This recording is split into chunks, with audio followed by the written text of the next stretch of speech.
Pat Torres. Welcome to The Story. I'm so glad you're here. You know, this is the final week of the Oregon legislature. Sunday is the last day. And yes, lawmakers are back and working in both the House and the Senate.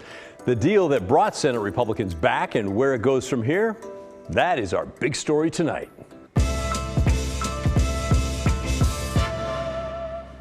The longest walkout in Oregon legislative history ended late last week. Let's take a look now at the final compromise that brought the Republicans back. First up, House Bill 2002, which would have allowed a child under the age of 15 to get an abortion without their parents' permission. After insisting for weeks that it was untouchable, Democrats decided, yeah, okay, that is touchable, and they changed that part of the bill. The new bill requires parental permission, but it does allow a doctor to override that if, in their opinion, it would be dangerous to the child to notify the parents. The bill also drops funding for mobile abortion clinics in rural areas and abortion care at public universities. The bill will make it clear that abortion is legal and protected in Oregon. It also requires insurance companies to cover gender-affirming care. House Bill 2005 dealt with guns. It made untraceable ghost guns illegal. But then it also raised the age to buy certain guns from 18 to 21, and it allowed limits to concealed carry laws. The Republicans did not like that. The bill was changed to compromise to bring Republicans back. Only the ghost gun provision survived. The deal also killed SJR 33, which would have asked voters to change the state constitution where it defines marriage as being between one man and one woman. SB 348 and SB 393 are also dead. They were technical changes that would help implement Measure 114. That's the voter-approved gun control bill that's been tied up in the state and federal courts. Republicans, though, have agreed that if the measure is upheld, they will not walk out in 2024 to stop the bill that would implement that. So there's some progress. There's another agreement that if 114 is approved by the courts, the state will give state police $7 million to get the systems up and running that are needed for that. There was some discussion that many bills will have their summaries reworked to pass that long-forgotten rule in the legislature that requires those summaries to be understandable at an 8th grade level. I gotta say, though, am I the only one skeptical about that happening? In fact, we did check, and it's really not happening. A bill that passed the Senate today that was sponsored by the leadership of the Democrats and the Republicans, yeah, it failed the readability test. So there's that. And I expect little to nothing will be done on that front, at least for the remainder of this session. And yes, throughout the walkout, absent senators were getting paid, by the way. The average pay comes to about $325 a day. Earlier this month, Democrats decided they would fine the absent senators that very amount, $325 a day, until they showed up. But as part of this compromise, those fines, being wiped away. So much for consequences. Anyway, now that lawmakers are back, I thought it would be great to talk with the now retired, longest serving Senate president in Oregon history, former Senate President Peter Courtney. I think there's relief. I do think there's hard feelings. You can tell it. They're not giving each other hugs and things. You know, they got to deal with that. But, you know, when you consider how hard it is on you when you do these walkouts and how much it strains the institution, when it's over, there's a tremendous relief. He said now that it's down to lawmakers' final week in the session, things are going to move very quickly. Very chaotic, very tough on the staff.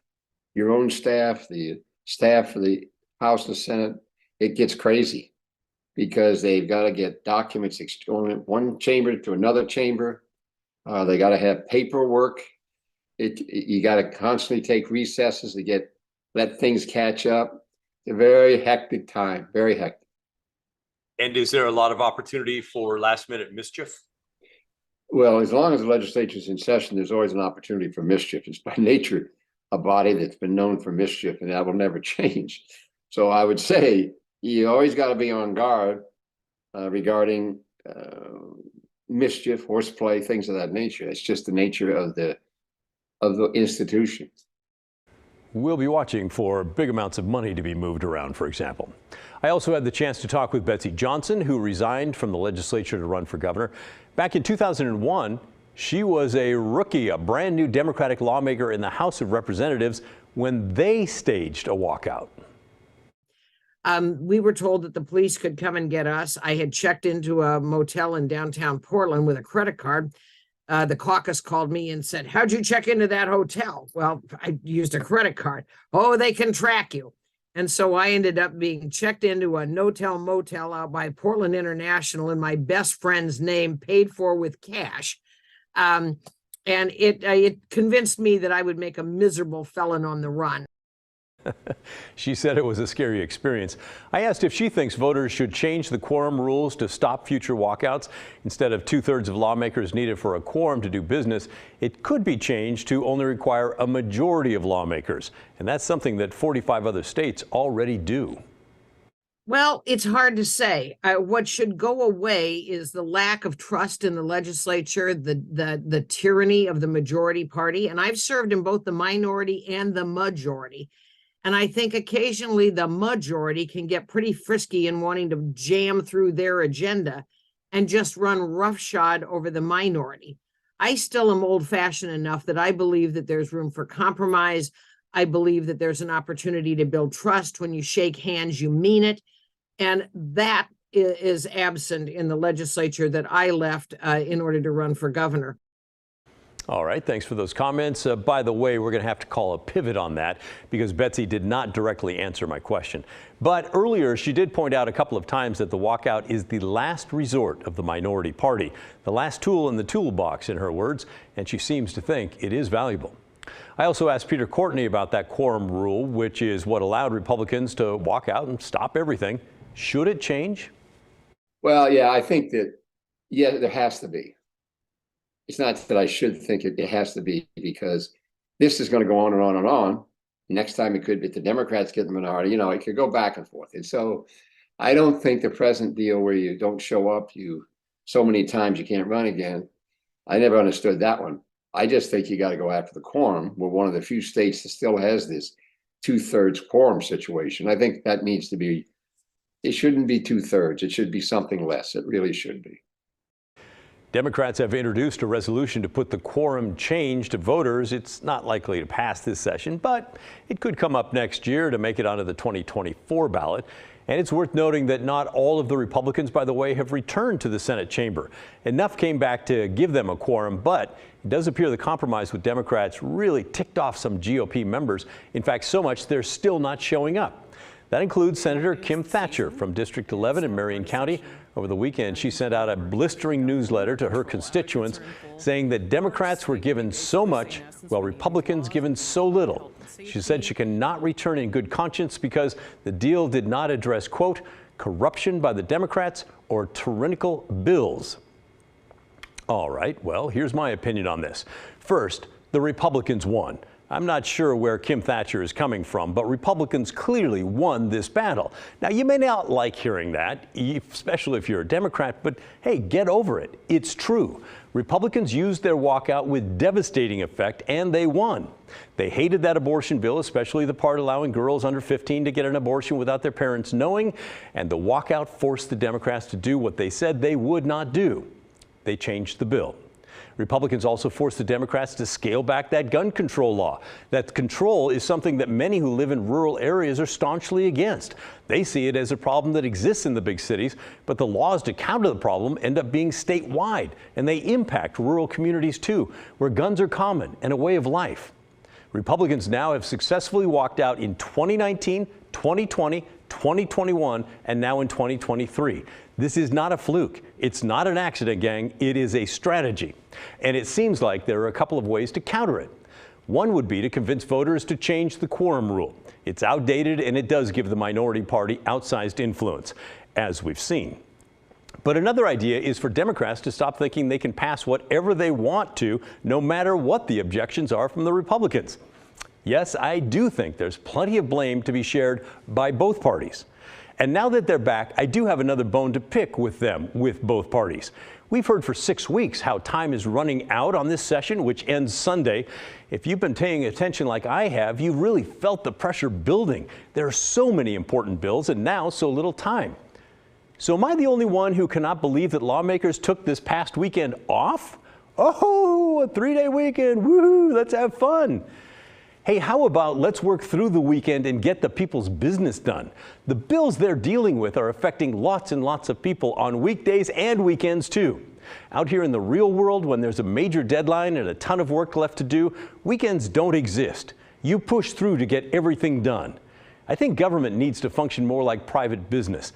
The fact that Oregon lawmakers, both parties, took last weekend off as the clock ticks down to the end of this legislative session, well, that just shows how far away they are from realizing themselves.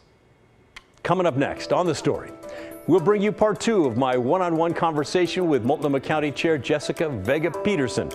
Tonight's topics: how her administration plans to use data as an accountability tool when it comes to the homeless crisis, and her thoughts on the city of Portland's mass homeless camps and daytime camping ban. Stick around. The Story returns right after this.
Now to part 2 of our in-depth interview with Jessica Vega Peterson.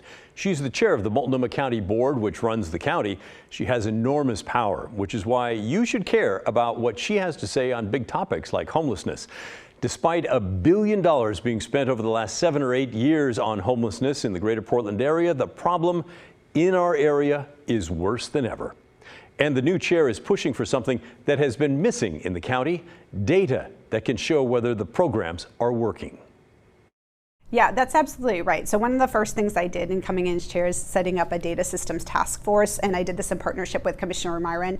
And this is looking at, what data are we gathering in what data is it most important for us to be tracking in terms of measuring our success and outcomes, and how can we be transparent and accountable to the public about that data. So the first part of that data systems task force was really looking at what are those like 10 key performance indicators that we want to make sure are available on the Multnomah County's Joint Office website that's available to the public. And so we spent some time talking, and there were folks from the city, there were folks from the Joint Office, people who are really experts in data systems and data management who are a part of this group, as well as providers.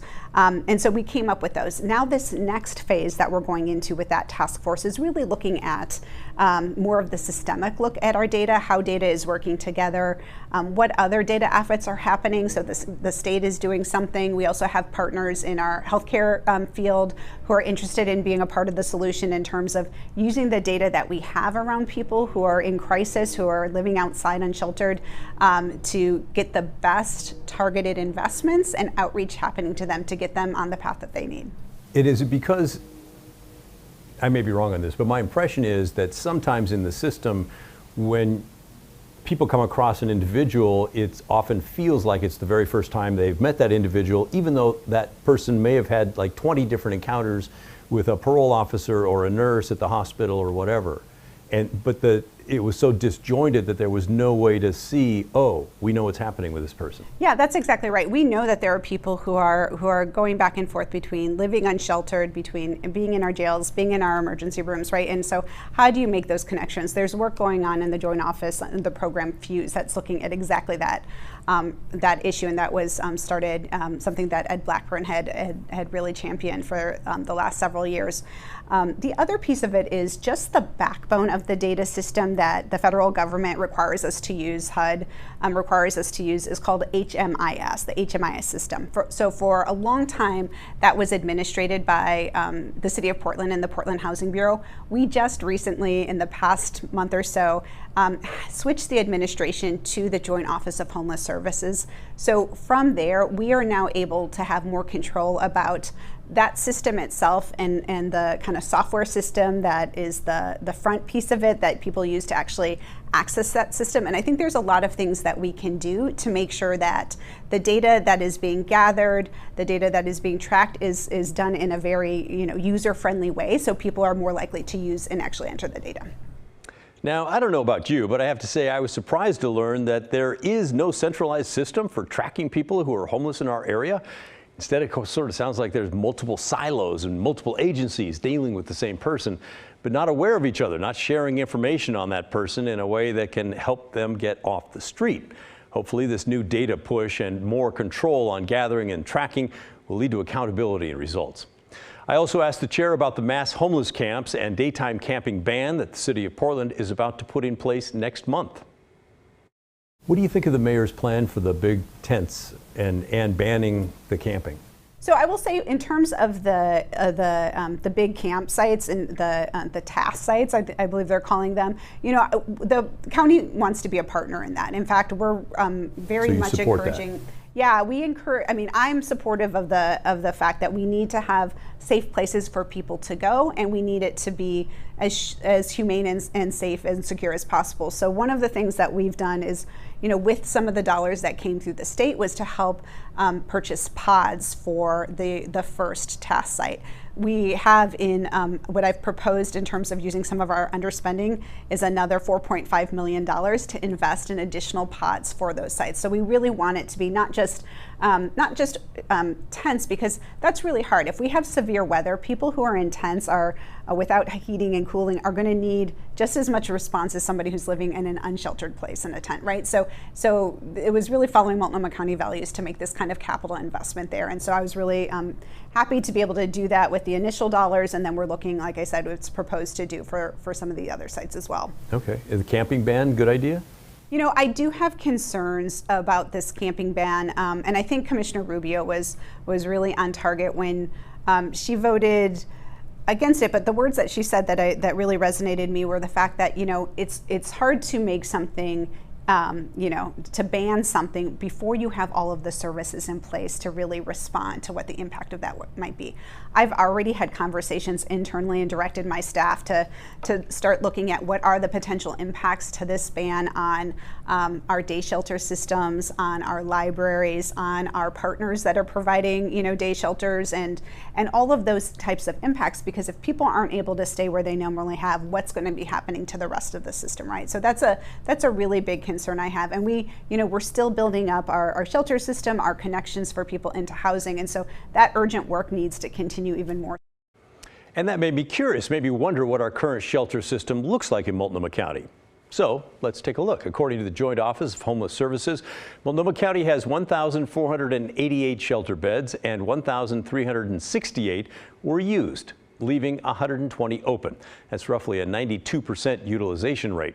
But the chair also conceded that many shelters cut their capacity in half during COVID, and not all of them are back up to using 100% of their shelter beds. So there are more available beds than it sounds. Also, that number does not include programs that offer people vouchers, or domestic violence shelters, or shelters not funded by public money, or other shelters which just refuse to enter their data into the homeless management information system. In addition to all that, many who are living outside just don't want to be in a shelter.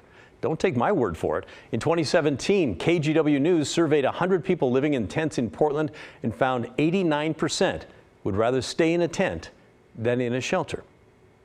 So there's that. All right, don't go anywhere, because my discussion with the county chair is not over just yet. Still ahead, her thoughts on a trend we're seeing across the country. Companies requiring employees to work in the office rather than at home. Is that something that Vega Peterson is considering for county workers? Find out when the story returns. We're hearing from an Oregon man who was shot in last weekend's mass shooting at a music festival in Washington state.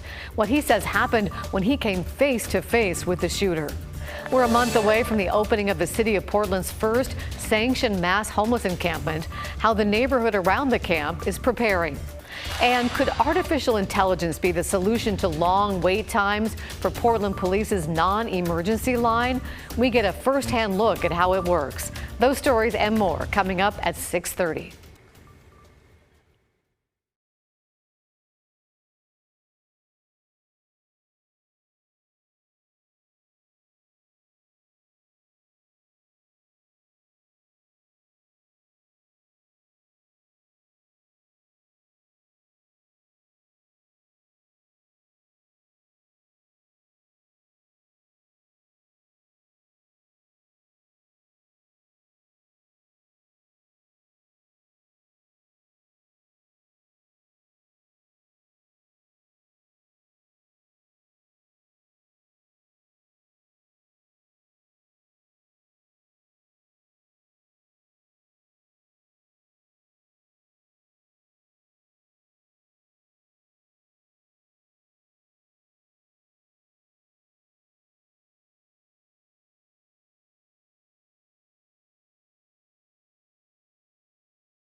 Welcome back. I was able to bring up all kinds of topics with Multnomah County Chair Jessica Vega Peterson, including the idea of bringing county workers back into the office instead of letting them work from home. It's something that we hear from you every time we talk about downtown recovery. What about, we're seeing across the country a lot of companies now bringing their workers back into the office. How's Multnomah County doing with that? Yeah, so during COVID, we had a process called the Future of Work, and every single person, every single position at the county was really evaluated to see, could this be does this need to be an in-person every single day? We have a lot of positions at the county that are like that. I mean, we run our jails, we have health clinics, right? We have to have people that show up.